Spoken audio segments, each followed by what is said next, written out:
if you don't want to grow your business, then you've got a job and you can continue with a job. It's a lifestyle and you do that. But if you want to grow your business, you have to consider the activities that you're going to have to get other people to do to help you, because you cannot do it all by yourself and grow. Go and talk to your accountant and get more information from you. Ask the accountant the questions. What do I need to be putting aside and so on? Unfortunately, a lot of accountants know the information, but they don't tell it. You have to go and ask them. A year into your business and some of your tools break and you need to replace some of your tools, and suddenly you've got a £3,000 bill to cover to get some new tools.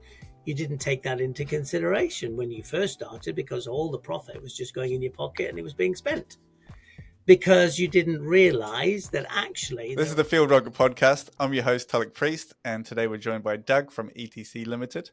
Doug is an executive coach who specializes in helping business owners increase their profit. Welcome to the show, Doug. Thanks for having me, Tulloch. Today we're going to be talking about hitting the ceiling, and mainly around what happens when you first start a business. So this is especially for people that are just going to start their business, or they've been a sole trader and they're looking to grow their business. So what actually happens in the kind of the first, when you actually first start a business? So generally when you first start a business, you've either already got some work going on. I mean, if you're employed somewhere and you're doing some foreigners, and you start building up your customer base and you decide, actually, I'm going to go for it for myself. And you come away from that employment and you start working hard as a sole trader, and everything seems to be rosy to begin with. But what happens is that over time, and normally we're sort of talking about 18 months in, you start finding out there's actually a lot more about running a business than just going and laying your bricks or going and doing your engineering or whatever it is you do. Yeah, because when you first start, you're doing jobs, money's coming in, you've got money in your bank account. What could go wrong? Well, a couple of things. First of all, when you get first started, as you say, that you've got the money coming in and so on, but you're not necessarily always aware of the financial implications that you're going to have to cover later. So, for example, your tax bill. Not only have you got a company tax bill, if you're a sole trader, you're going to have your personal tax that has to be paid, and that's going to be paid on every penny of profit you have, which you don't necessarily take into consideration, because when you first start, the profit's there. It's your money. You spend it. You forget that you've got to give the government 20% of that, because as a sole trader, every bit of profit, you've got to pay 20% to the government because it's personal income. You can, I think it's 12,500 you're allowed to earn now before you pay that tax, start paying that tax. But let's hope you'll be making a lot more money than that. But then there are other things in terms of, you've got insurances to set up, and there's requirements to have payments going out for that. And then maybe, a year into your business and some of your tools break and you need to replace some of your tools, and suddenly you've got a £3,000 bill to cover to get some new tools. You didn't take that into consideration when you first started, because all the profit was just going in your pocket and it was being spent, because you didn't realize that actually there are a lot of financial commitments required to run a business. It's not the same as having a salary package at the end of the week or the end of the month and all the money in it is yours and you can spend it how you want, because actually the business and running a business has a whole bunch of financial commitments to it that quite often are hidden until maybe a year or even 18 months into the business, and you go, oh my God, I didn't realize. So you have the kind of the honeymoon period when you first start, all this is great. And then what happens when you get that first kind of profit and loss from the accountant? Well, yeah, that's always interesting. So first of all, the accountant can't do your profit and loss until after you've completed your year. Then they'll have the time to actually go through it and so on. If you're a limited company, there's 10 months allowed to get those accounts completed and submitted into HMRC, but that's then going to tell HMRC how much tax you have to pay. And the only reason you need an accountant really is to determine how much tax you pay, because you should be able to, and you can manage your own finances, but you have to have an accountant to put them all together in a legal form so that the government can say, well, that's how much you owe me in tax. So the reality is the accountant is telling you historically what you've done, whether you've made any profit, and if you have made profit, how much tax you have to pay. And the mistake is that business owners, and particularly new business owners, believe that their accountant is managing their finances. They're not. They're not managing the finances. They're going to tell you the historical information that's required to pay your taxes. Okay, so the difference between the two is that the accountant is the past, and then you need to actually manage it now. Yeah.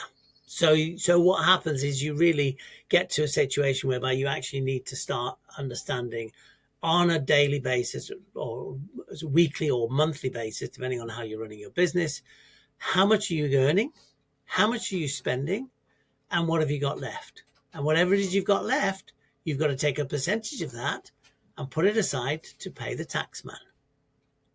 It's horrible, but it has to be done because it's legal. And every country in the world has it. No, except for maybe Switzerland. Yeah, you're going to have to pay those taxes whether you like it or not. So you better take it into consideration. Otherwise, you are going to have a situation whereby you've worked really, really hard. You haven't got enough money to pay the taxes, and your business could end up failing after a year or two because you haven't had the money to pay the taxes because you didn't put it aside.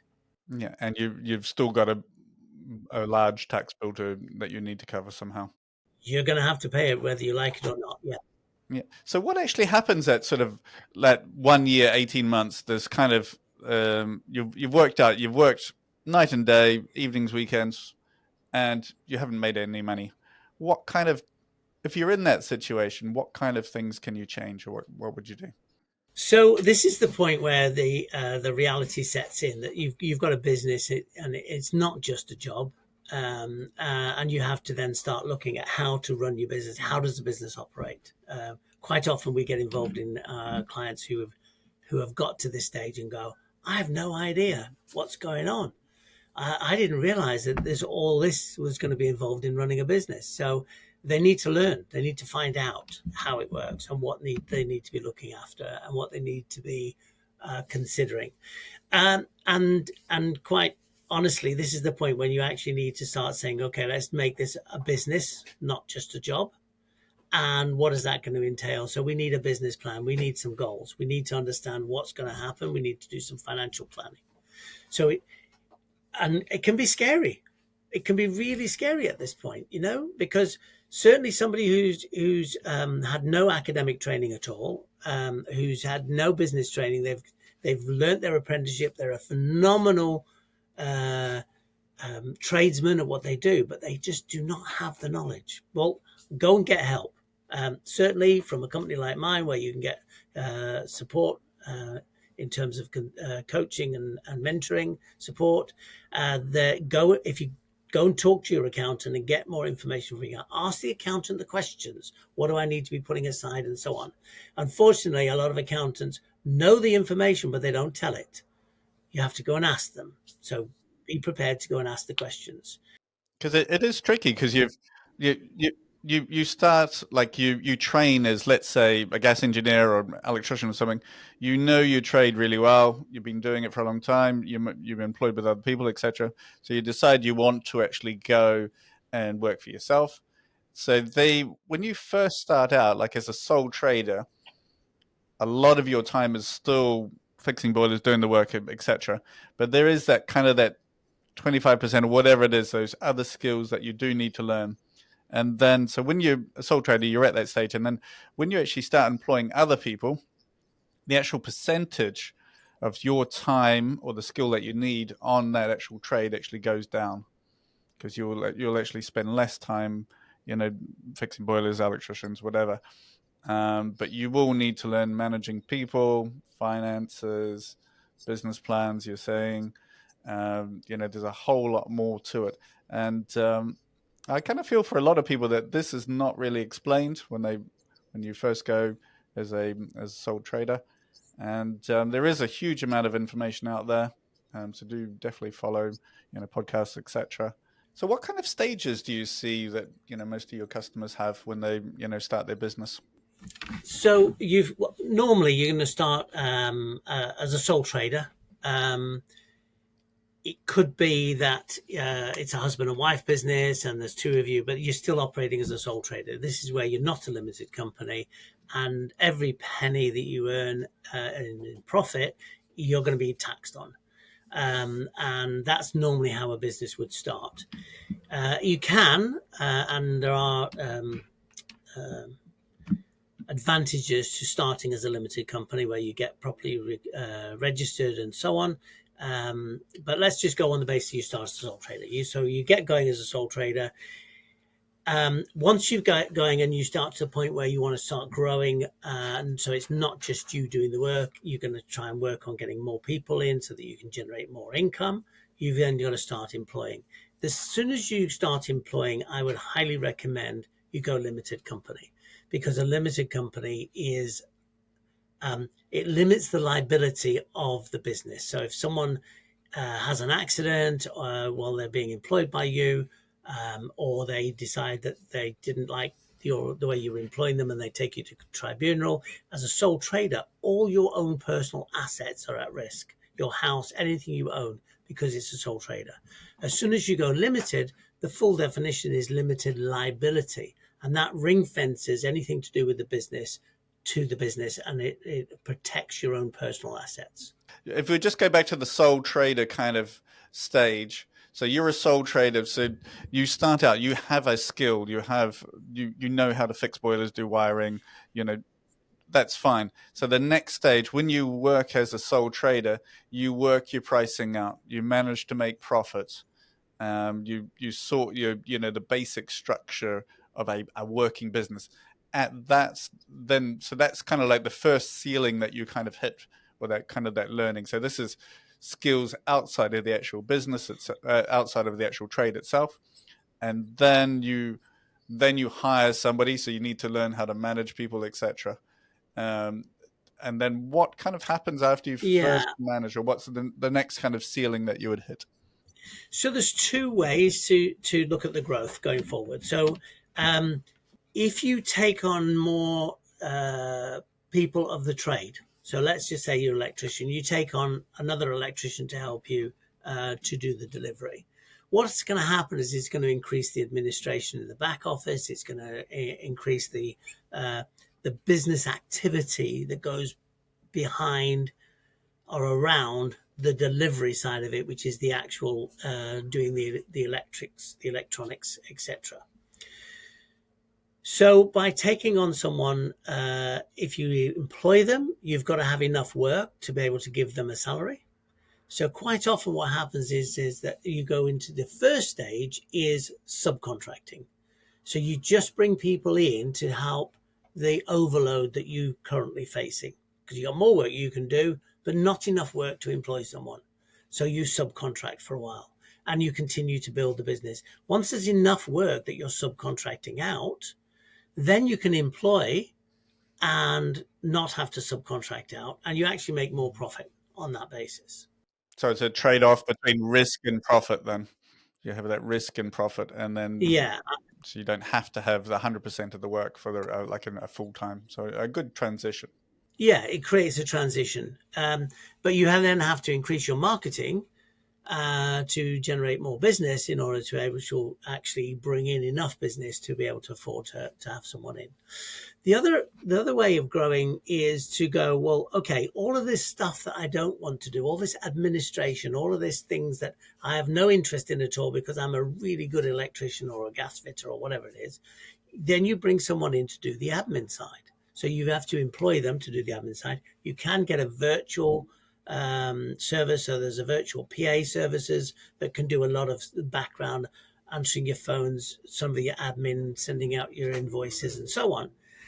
That can be being done as individuals, not necessarily employed, but you're just buying the service in, so you don't have to do that, which gives you more time on the tools to earn more money. Yeah, so you could make more money by actually having a virtual PA who does your calendar calls, chasing for service reminders, whatever, chasing customers.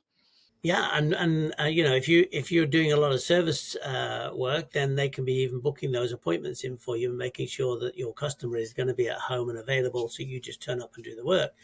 What you're doing is you're maximizing your time on the tools by getting your administration done for you in the background. Mm-hmm. So you're either going to do the administration yourself and employ more people on the ground, or it's a combination of both. So you start getting your back office stuff being done for you, subcontracted, and then maybe once it's big enough, you can employ someone to do it. But certainly, there's a lot of options. There's a lot of businesses out there, support businesses to business, that can actually help you at a fraction of the cost of employing someone. So subcontracting out your service, the work you want done in the background, a bookkeeper, a virtual PA, appointment maker, all of those sort of things. And also then starting to look at, okay, how do I increase the number of jobs I can do? Well, I might need to start subcontracting someone in to help me with certain types of the jobs. I'm going to do the most expensive and the most profitable ones, and I'm going to get somebody to just help me with the next level, so to speak. Okay. This is all under the assumption that you want to grow your business and you want more employees and you're happy to actually learn the skills necessary to actually do this. So if you don't want to learn the Yes, skills, if you don't want to grow your business, then you've got a job and you can continue with a job. It's a lifestyle and you do that. But if you want to grow your business, you have to consider the activities that you're going to have to get other people to do to help you, because you cannot do it all by yourself and grow.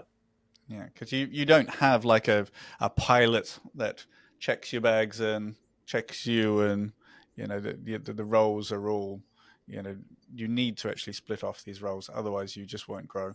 Exactly. Yeah. And this is where you start moving from being a job, you've created a job for yourself, to running a business where you actually take into consideration all of those aspects of it. And when you are doing that, of course, your pricing is going to go up because you've got all the overheads of running a business, and it's not just yourself as a sole trader. Yeah, but So your costing model has to be right. yeah, so your pricing will go up, but the level that your service, if it's done well, will also increase. Because you're a lot more organized. There's always somebody to answer the phones, etc. That's right. As a sole trader, if you've got no one helping you, let's just say you're a roofer and you're up a roof, you're not going to answer your phone. It's not going to happen. It's going to go to voicemail. And then you've got to spend the time, probably 8 o'clock at night, going through all your voice messages and then trying to get back to people. And so the level of service and the speed of service back to your customers becomes a lot slower if you don't have that administration support in. So if somebody's buying your services and the value that you're giving them, and we come back to that value proposition, you're giving a real professional service and it's all fully monitored and you've got the necessary certificates and this and the next thing, they've got to pay for that, which is why it's going to be more expensive. But you know what? People are very happy to pay for that and know that they're going to get a good job, and they've got a reliable person who turns up when they say they're going to turn up, who does the job they say they're going to do, and they've got the end result that they wanted. They will pay for that. Yeah. And if they don't want to pay for that, then they will go to the cowboys and they will get a shoddy job done because that's what they're paying for. Yeah. So you get what you pay for. People know that. People know that all the time. You've got you go into Curry's and there's 15 different washing machines. You can pay a fortune for one washing machine and you can have the cheapest washing machine, which is at the other end. You then decide what you want. You want a washing machine that actually will do the drying as well. Well, then you're sort of in the middle of the line, and you've got to pay more for that. If you want a proper service, if you want a proper company that's going to give you a proper service, you've got to pay more. And that way you're actually going to know that you're going to get a good job done. So don't sell on price, sell on the service that you're offering. Okay, that's very good advice. Thank you very much for that, Doug. Thank you for coming on the show and sharing your insights. This was Doug from ETC Limited, and he's an executive coach helping businesses grow and become more profitable. So thank you very much. Thanks very much, Tulloch.